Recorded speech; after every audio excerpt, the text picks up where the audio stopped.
What is up, guys? I'm coming back at you with another video, and as you can see, we are back on the game reviews.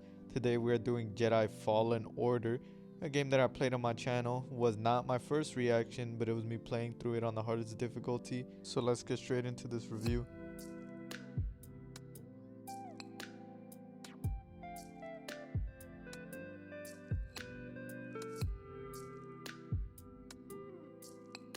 The game's good. I don't really think there's a lot to say, but let's just go over what we can. It has amazing combat. That's the best part of the game, the combat, because it has such unique enemies. It has such unique attacks. You know, you have to switch up your fighting style basically for every new enemy you encounter.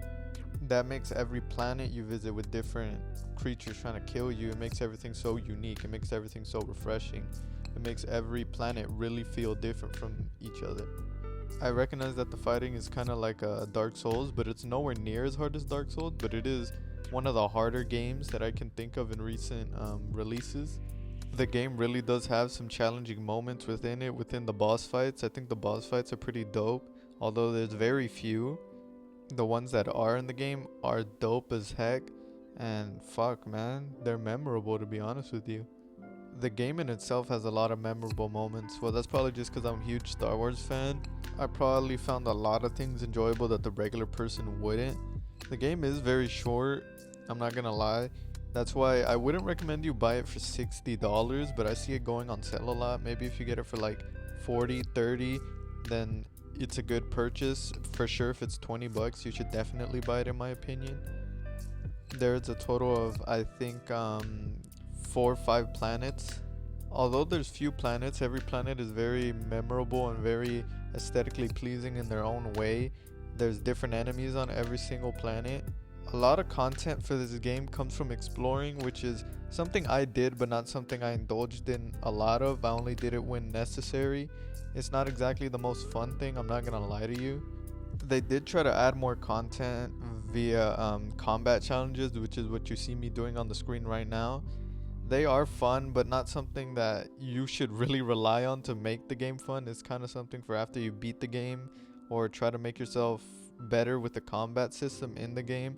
It is fun. I did some of them, but it's not the best addition. Although it is a good addition, you know, because I had beat the game when it had came out already. It did supply some fun.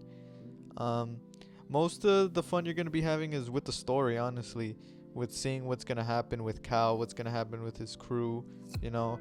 I found that the most fun, basically the story.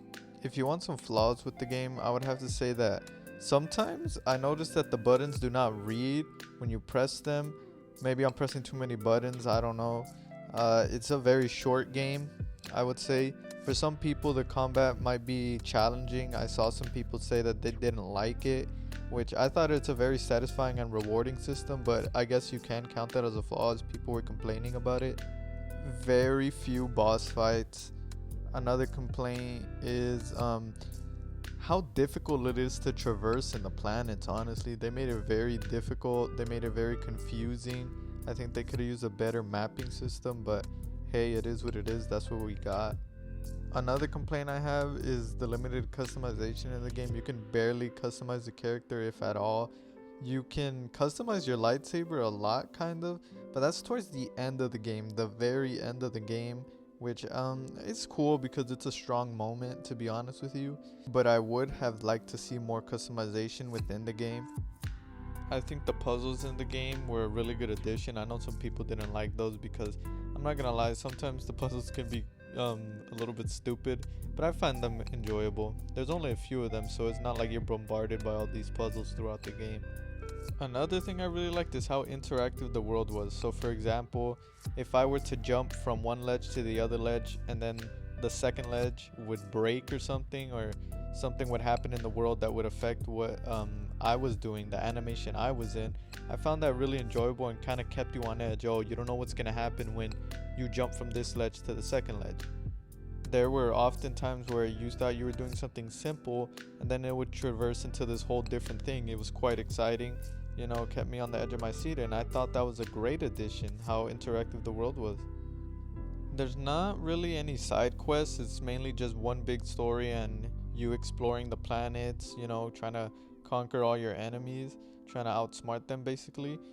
But you know, there's not that much content in the game, to be honest with you, which is, like I said, why I don't think you should buy it full price, but it is still a fun time. As there's not a lot of content in the game, and I don't want to get into spoilers with this review, I say that's pretty much it, and we get right into the score.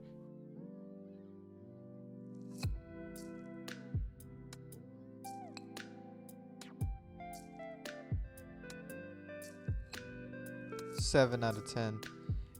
Admittedly, I did give it a slightly higher score than I was going to, just because it is Star Wars and I am a Star Wars fan, so the game was better to me than it would be to the average person. I would say if it wasn't a Star Wars game, if I wasn't a Star Wars fan, if anything like that, I would have given it a 6.5. But because of the Star Wars references, because of the characters, you know, because of the environment, because of the aesthetic of Star Wars, I did bump it up by zero point 0.5. If you are not a Star Wars fan, then you will not enjoy it as much as I did. If you are a Star Wars fan, you will enjoy it more than the average person. I'm not gonna lie to you. That's pretty much it for my review, man. 7 out of 10. I might change my mind on this later, but I'm feeling kind of generous right now. Fuck it. Anyways, I hope you enjoyed the review. There are a few things I want to talk about, but if you were strictly here for the review, thanks for watching. You can click off now. And if you want to hear what I got to say, then thanks. Let's get into it. Now, I know a huge game has came out and I have not reviewed it yet. It's been out for a little while now. It's Cyberpunk 2077, and I want to say I am playing it. I'm just taking my time to gather my full thoughts on it. I have not beat it. I am really taking my time doing all the side missions, doing everything to really gather my thoughts on everything, like I said. So I don't know when that will be up, but I am working on it. Please know that. I am also working on another one, actually. I am playing Pokemon Shield. You know, I'm playing both of those at the same time, taking my time with both of them. I don't want to, you know, rush it and then put something out that maybe isn't my entire thoughts. Maybe I discover something later, you know. But that's what I wanted to say. I am working on reviews on like the latest, most popular game. I really am. It's just I want to get this right, of course. I'm sure you guys understand. And please just know I am working on it. I will have it out as soon as possible. Again, just trying to make it as best as I can. I prefer quality over quantity. I am that type of person. So when it's ready, I will for sure put it out. It's just like I said, I like to take my time with this and, you know, make it as best as possible. Sorry for repeating myself so much, but that's pretty much all I had to say. That's all I wanted to get off my chest, and that's it for me. That's it for today's video, and I will see you guys in the next review.